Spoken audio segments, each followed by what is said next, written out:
When famous pianist Pierce told simple woman Hadley to play piano as a joke, he expected humiliation. What happened next shocked everyone in that elegant concert hall. Sometimes the most extraordinary gifts hide behind the most ordinary faces, and one moment can change everything forever. The golden chandeliers cast warm light across the polished marble floors of the prestigious concert hall. Crystal glasses clinked softly as distinguished guests in evening wear mingled before the evening's performance. This wasn't just any venue. It was where musical legends were born and careers were made. Pierce Whitmore adjusted his silk bow tie, his silver hair perfectly styled.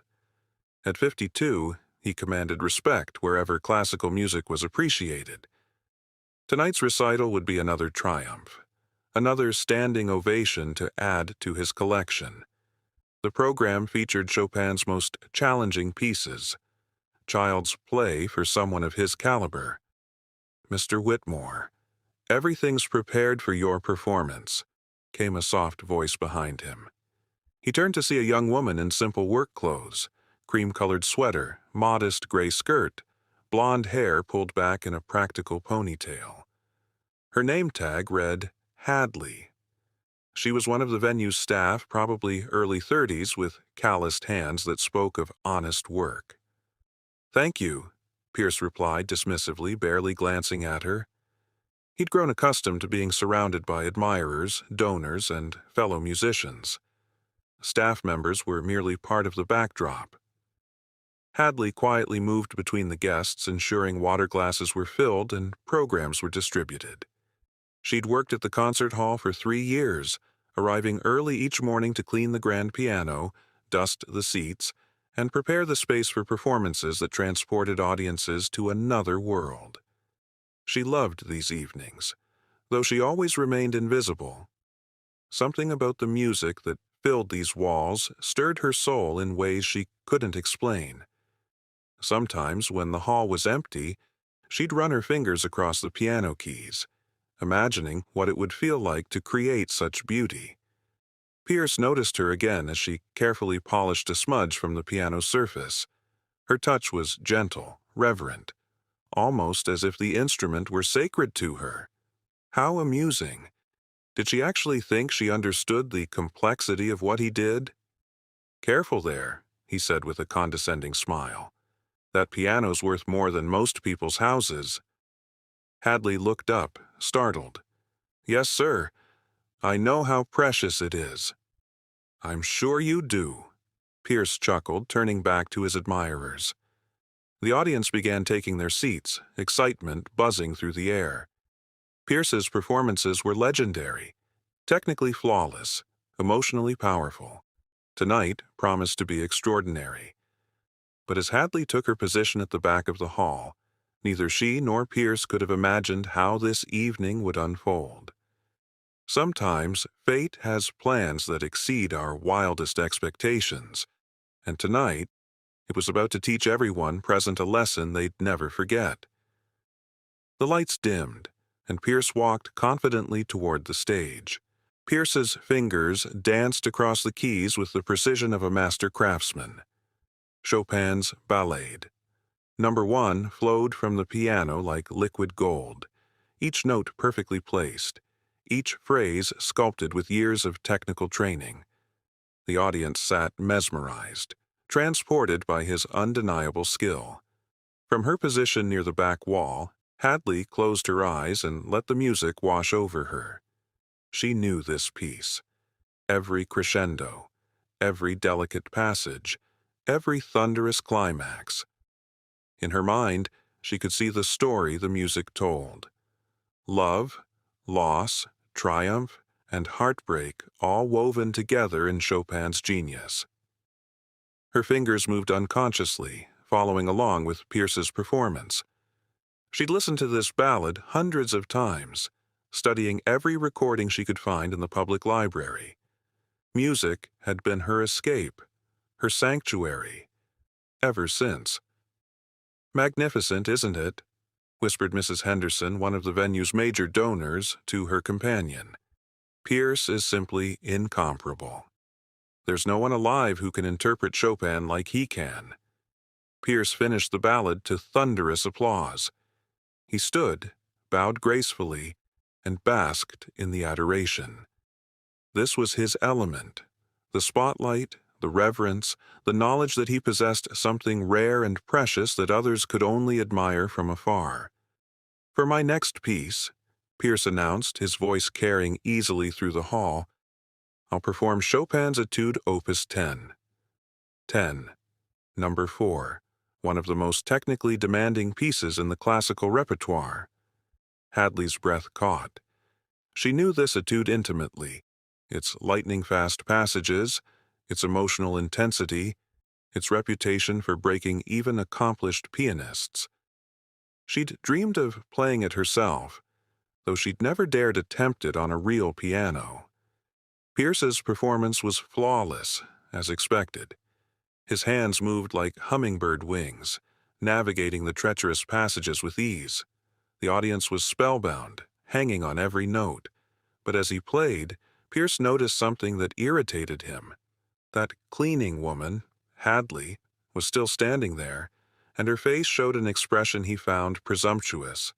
She looked connected to the music, as if she understood it, as if she belonged in this world of sophistication and artistry. How ridiculous! What could someone like her possibly know about the years of training, the sacrifices, the pure talent required to master such pieces? It was almost insulting that she stood there pretending to appreciate something so far beyond her reach. Pierce finished to another standing ovation. As he acknowledged the applause, his eyes found Hadley again. An idea began forming in his mind, a way to remind everyone present of the natural order of things, of who belonged in this rarefied world and who didn't. As the applause died down, Pierce remained at the piano bench, a slight smirk playing across his lips. Instead of announcing his next piece, he gestured toward the back of the hall. "Ladies and gentlemen," he said, his voice carrying that distinctive tone of someone about to deliver entertainment, "I notice we have an attentive audience member back there who seems particularly moved by tonight's performance." All heads turned toward Hadley, who suddenly felt the weight of 100 pairs of eyes. Her cheeks flushed crimson as she realized she'd become the center of attention. "You there," Pierce continued, pointing directly at her. "The young lady in the gray skirt. You seem to be following along quite intently. Tell me, do you play piano?" The question hung in the air like a trap waiting to be sprung. Hadley's heart hammered against her ribs. She could feel the audience's curious stares, could sense the shift in the room's energy from reverent appreciation to voyeuristic amusement. "A little," Hadley managed to say, her voice barely audible. Pierce's smile widened. "A little? How modest. Well then, surely someone with such obvious appreciation for Chopin wouldn't mind demonstrating for our distinguished guests." Nervous laughter rippled through the audience. They sensed what was happening, a master musician about to humble someone who'd overstepped their bounds. It was cruel, but undeniably entertaining. "Oh, I couldn't," Hadley protested, taking a step back. "I'm just staff. I need to—" "Nonsense," Pierce interrupted, standing and gesturing grandly toward the piano. "Music is for everyone, isn't it? Surely you wouldn't want to disappoint our generous patrons who support this venue." The trap was perfectly set. Refusing would seem ungrateful to the donors. Accepting would lead to certain humiliation. Pierce had cornered her completely, and he was savoring every moment. Mrs. Henderson leaned forward in her seat, intrigued. Other audience members whispered among themselves, some looking uncomfortable with Pierce's obvious setup, others eager to see how this drama would unfold. "Come now," Pierce pressed, his tone dripping with false encouragement. "What's the worst that could happen? After all, you've been listening so carefully. Perhaps you've absorbed some technique through osmosis." More laughter from the audience. though some guests shifted uncomfortably. They could sense the cruelty beneath Pierce's polished veneer. Hadley stood frozen, her mind racing. She thought of her small apartment, her modest paycheck, her place in the world's hierarchy. She thought of all the times she'd dreamed of sitting at a piano like this one, of sharing the music that lived in her heart. But mostly, she thought of her father's voice. Hadley, sometimes life gives you a moment to show who you really are. Hadley took a deep breath and stepped forward. The clicking of her simple flats on the marble floor seemed to echo through the suddenly silent hall. With each step, she felt the weight of expectation, judgment, and Pierce's smug anticipation of her failure. "Wonderful!" Pierce exclaimed, clapping his hands together. "Our brave volunteer approaches. Tell me, what would you like to attempt? Perhaps Twinkle, Twinkle, Little Star? Or maybe you know Mary Had a Little Lamb?" The audience chuckled at his condescension. Pierce was in his element now, the master showman delivering entertainment through someone else's humiliation. Hadley reached the piano and stood beside the bench, her hand trembling slightly as she touched the polished wood. The instrument was magnificent, a concert grand that had been played by legends. She could almost feel the history in its keys, the countless stories it had told through music. "Actually," she said quietly, her voice gaining strength, "I was thinking of Chopin's Ballad No. 1 in G minor." The laughter stopped abruptly. Pierce's smile faltered for just a moment before returning, though now it carried a sharper edge. "Chopin's Ballad No. 1?" he repeated, disbelief coloring his tone. "My dear girl, that's one of the most challenging pieces in the repertoire. It requires years of study, technical mastery that—" "I know what it requires," Hadley interrupted softly, settling onto the bench. Her fingers found the keys, and for the first time all evening she felt at home. Pierce laughed, but it sounded forced now. "Well, by all means, let's see what you can do. This should be educational for everyone." The audience held its collective breath. Some felt embarrassed for Hadley, anticipating the disaster about to unfold. Others sensed something different in her posture, in the way she positioned her hands, in the sudden stillness that had settled over her. Pierce stepped back, crossing his arms, ready to enjoy the spectacle. He imagined the fumbled notes, the technical inadequacy, the moment when she'd realize she was out of her depth.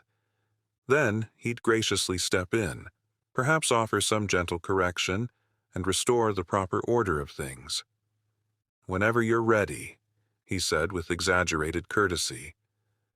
Hadley closed her eyes for a moment, her fingers resting lightly on the keys. In her mind, she heard her father's voice again, not with words this time, but with music, the same Chopin ballade they'd played together so many years ago, before everything changed. She opened her eyes, looked out at the sea of faces, and began to play. The first notes rang out clear and true, and Pierce's confident smirk began to fade. The opening phrases of Chopin's Ballade No. 1 flowed from Hadley's fingers with a clarity that sent shock waves through the concert hall. These weren't the tentative notes of deep understanding, the touch of someone who'd lived with this music for years. Pierce's expression shifted from amusement to confusion to something approaching alarm. This wasn't possible. The technical precision, the musical phrasing, the emotional depth, it was as if a completely different person had sat down at his piano. As Hadley moved into the ballad's first major theme, her playing revealed layers of interpretation that even surprised Pierce.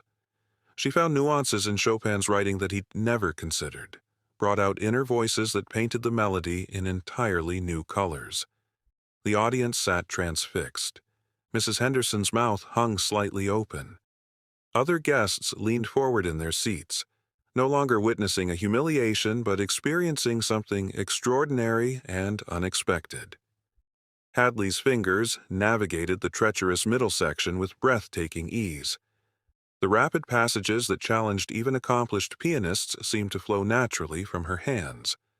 But more than technical skill, her playing possessed something Pierce's performance had lacked: raw emotional honesty. She wasn't just playing notes, she was telling a story. Each phrase spoke of longing, of dreams deferred, of beauty found in unexpected places. The music became a window into her soul, revealing depths that her simple appearance had concealed. Pierce found himself actually listening, not just waiting for mistakes. Against his will, he was being drawn into her interpretation. How was this possible? Who was this woman? The ballade's climactic section arrived, and Hadley attacked it with a passion that left the audience breathless. Her whole body moved with the music, every gesture purposeful, every note perfectly placed yet spontaneous. The piano seemed to sing under her touch, as if it had been waiting all evening for someone who truly understood its voice. As she approached the final section, Hadley's playing took on an almost otherworldly quality. The sadness in Chopin's melody became personal, immediate. Tears began to flow down her cheeks, but her playing never wavered. If anything, the emotion made her interpretation more powerful, more authentic. The audience was completely silent now, hanging on every note. Some guests found themselves moved to tears by the unexpected beauty unfolding before them. This wasn't just a performance. It was a revelation of the human spirit. Pierce stood frozen, his worldview crumbling with each perfectly executed phrase. Everything he thought he knew about talent, about class, about who deserved to make music in halls like this, was being challenged by the simple woman he'd sought to humiliate. Hadley reached the ballade's final passage, where Chopin's genius compressed a lifetime of emotion into just a few measures. Her playing became almost ethereal, each note floating in the air like a prayer. The concert hall had become a sacred space, transformed by music that seemed to come from somewhere beyond technique or training. As the last chord faded into silence, the echo lingered in the air for what felt like eternity. No one moved. No one breathed. The silence was so complete that the ticking of the antique clock in the lobby could be heard through the closed doors. Then, slowly, Mrs. Henderson rose to her feet. Her eyes were bright with tears as she began to clap. Not the polite applause of social obligation, but the thunderous appreciation reserved for moments of true artistry. One by one, the entire audience stood, their ovation growing until it filled every corner of the hall. Pierce remained motionless, staring at Hadley as if seeing her for the first time. The woman he'd dismissed as simple staff had just delivered one of the most moving performances he'd ever witnessed. The realization hit him like a physical blow. He'd been completely, utterly wrong. Hadley sat at the piano bench, overwhelmed by the response. She'd never played for an audience before, had never imagined her music could affect others this way. The years of practice in her tiny apartment, the countless hours spent with recordings and sheet music, had led to this impossible moment. That was... Pierce began, then stopped. His usual eloquence had abandoned him. He approached the piano slowly, as if approaching a shrine. "How long have you been playing?" "Since I was 7, Hadley replied quietly, wiping the tears from her cheeks. "My father taught me. He was a pianist too, but he never had opportunities like this." Pierce felt something crack inside his chest, the armor of privilege and assumption he'd worn for so long. I owe you an apology. What I did tonight was inexcusable." The audience had quieted, sensing this private moment between two musicians. But the transformation wasn't just happening between Pierce and Hadley. It was happening throughout the hall. People were looking at each other differently, questioning their own assumptions about worth and talent. "You don't owe me anything," Hadley said, standing from the bench. "Music doesn't belong to any of us. It belongs to everyone who feels it." Pierce nodded slowly, humbled in a way he'd never experienced. Would you consider playing the second half of tonight's program? I think our audience deserves to hear more." The question hung in the air, full of possibility and redemption. "I couldn't possibly," Hadley protested, but Pierce shook his head firmly. "Please," he said, and the word carried genuine respect now, not condescension. "I've been performing for 30 years, and I've never heard Chopin played with such truth. The audience deserves this gift." Mrs. Henderson called out from her seat, "Yes, dear, please continue." That was extraordinary. Other voices joined in, encouraging Hadley to stay at the piano. The atmosphere in the hall had completely transformed. What had begun as an evening of formal entertainment had become something much more meaningful. A reminder that talent and beauty could emerge from the most unexpected places. Hadley looked out at the faces watching her. These weren't the intimidating strangers from an hour ago. They were fellow human beings, connected by the universal language of music. She thought of her father again, of all the times he'd told her that music was meant to be shared.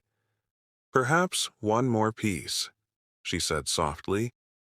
Pierce stepped back, giving her the stage completely.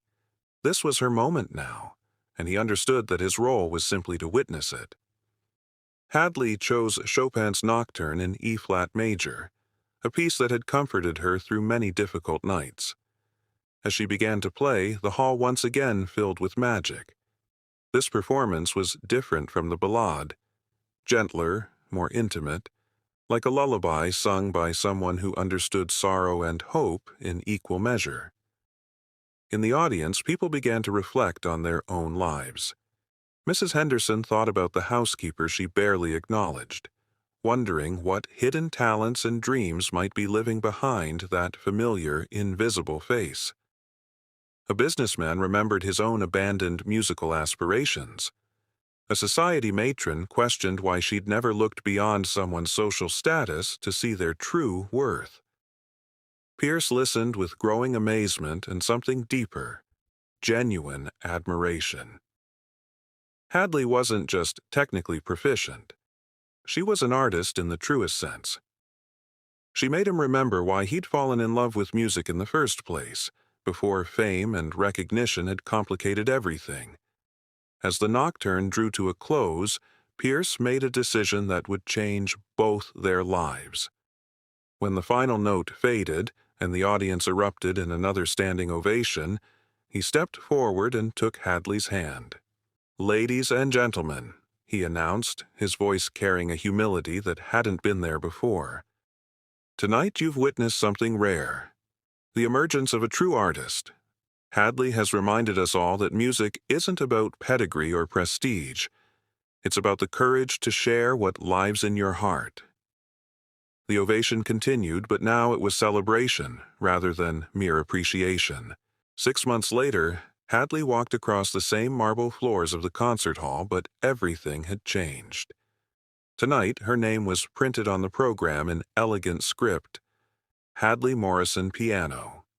The posters outside announced her debut recital, supported by a scholarship fund that Pierce had established for undiscovered talent.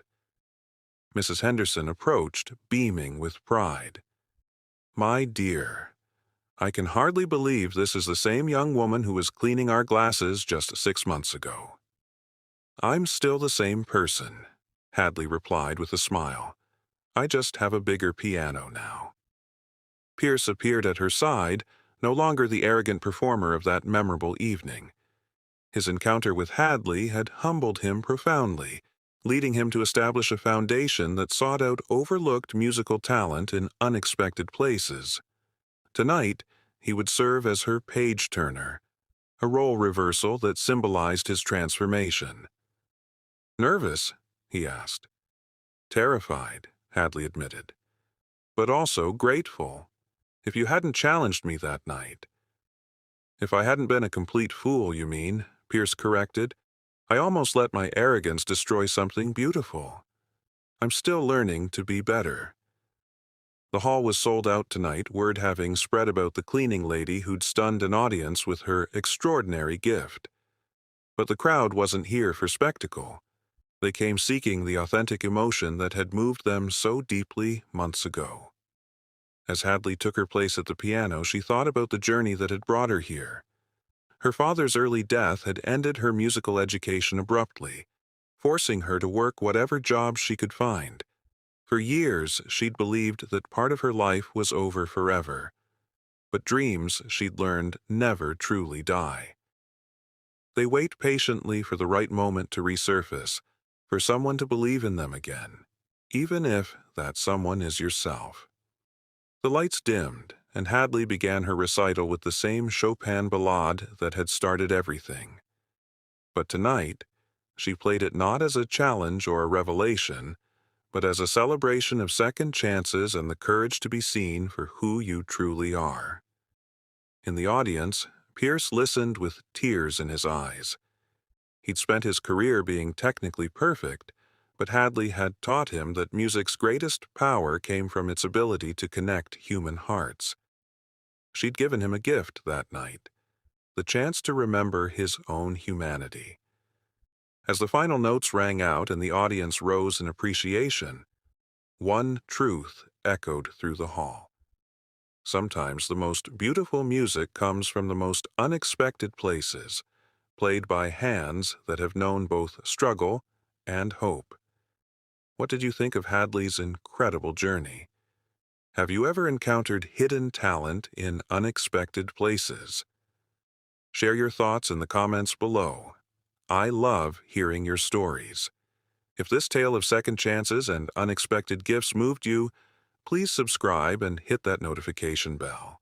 There are so many more inspiring stories waiting to be told. Where are you watching from today? Let me know in the comments. And remember, you never know who around you might be carrying an extraordinary gift. Sometimes all it takes is someone believing in them. Until next time, keep your hearts open to life's beautiful surprises.